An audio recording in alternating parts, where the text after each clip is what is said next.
My name is Colt Maddox, and my ranch sits where the desert silence is broken only by wind and lonely coyotes.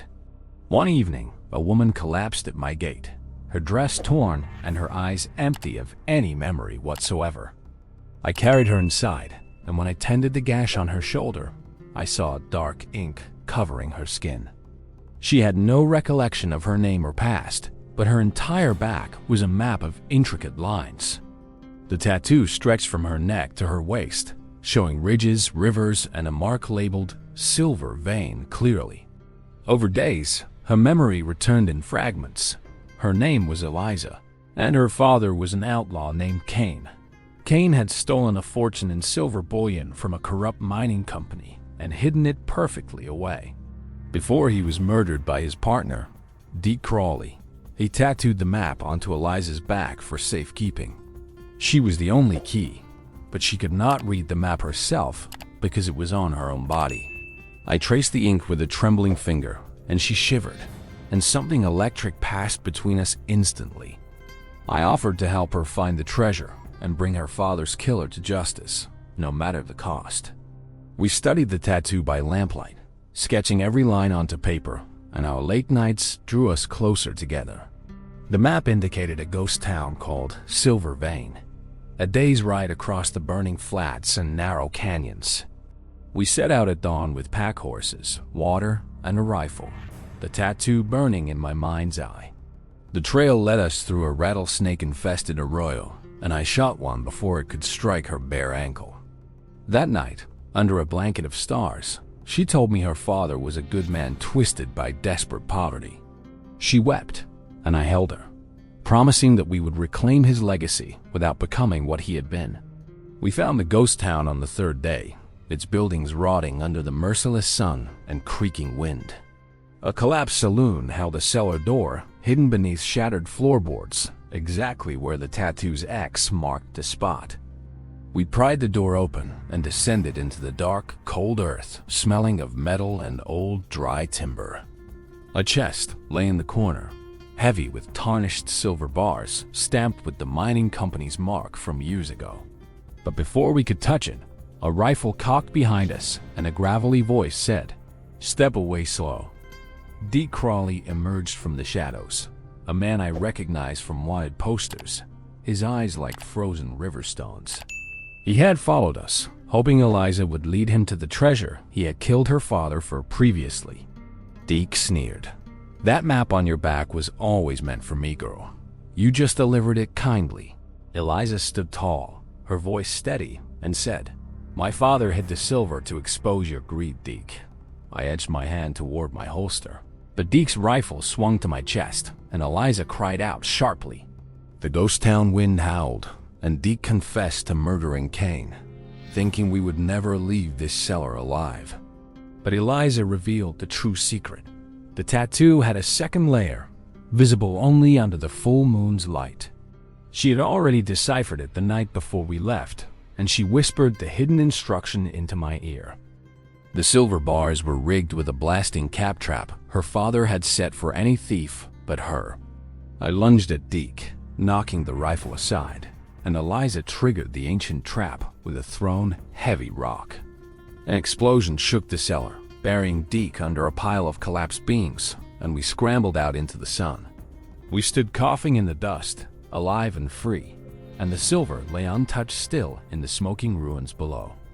We dug out the chest together, and I realized I didn't care about the treasure. I cared only about her. Eliza looked at me, her eyes bright, and said, "I remember everything now, including that I love you, Colt." I kissed her there in the middle of a dead town, and the world felt suddenly and perfectly alive. We loaded the silver onto the horses and rode home, but the real prize was the woman beside me.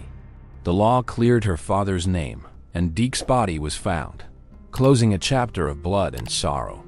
Eliza sold the silver and used the money to rebuild her family's old homestead, making it our shared home.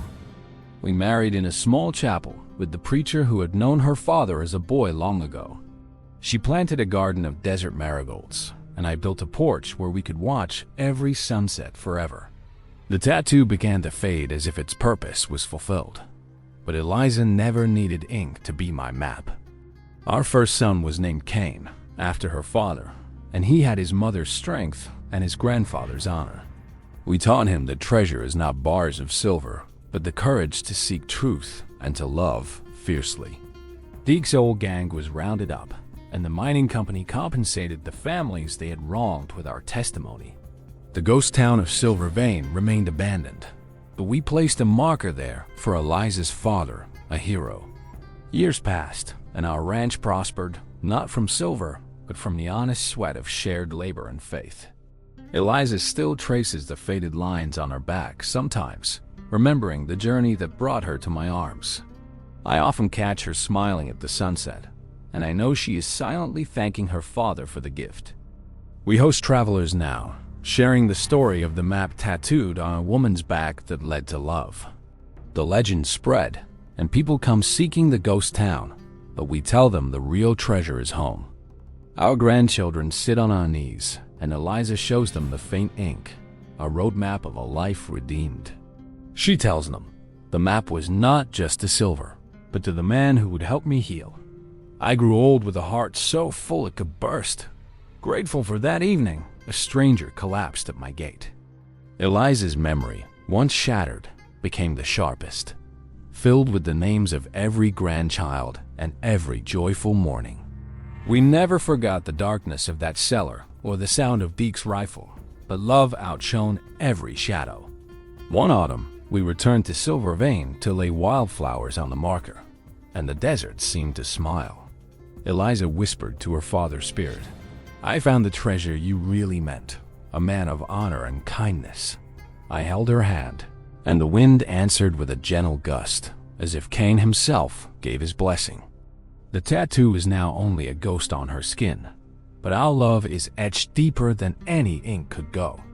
I tell this story so you know that even the lost find their way when trust becomes the compass needle. Please subscribe to Stories Hub Official. Smash that like button and tell me your thoughts in the comments below. Your stories live in our hearts, and may your own maps always lead to love, not just gold. When we first discovered the tattoo, I spent hours sketching every line onto a large piece of cured leather. I hung that leather map in our barn so that our children could see where their mother's journey began. Eliza would laugh and say, "Now everyone can read my back without me having to disrobe for a crowd." The leather map became a family heirloom, passed down as a reminder that trust transforms ink into destiny forever. Deke Crawley's bones were eventually moved to a proper grave, because Eliza insisted even enemies deserve a final piece.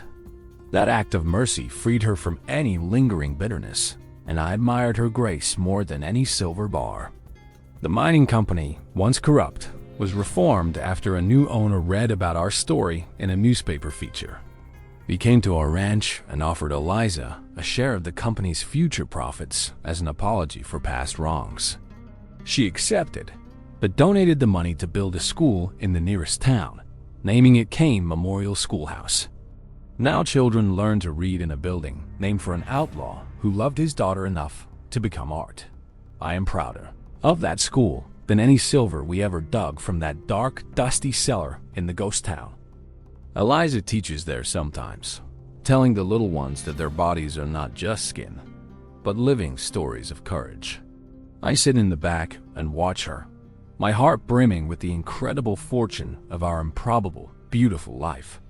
We have lived long enough to see the desert bloom twice, and our love has never once wavered or faded. The map tattoo is gone now, but every line is traced in my memory, a permanent blueprint of our redemption. So if you ever feel lost, remember that a stranger with a hidden map might be your own pathway home.